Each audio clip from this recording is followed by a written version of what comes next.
सबर करो। বলছি ম্যাডাম টাকাটা। বাবা র্যাপিডো। अब ये कौन है बे? ঠিক আছে তুই ঘরে যা, আমি দিয়ে দিচ্ছি।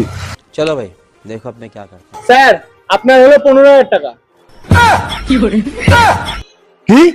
15,000 টাকা র্যাপিডোতে?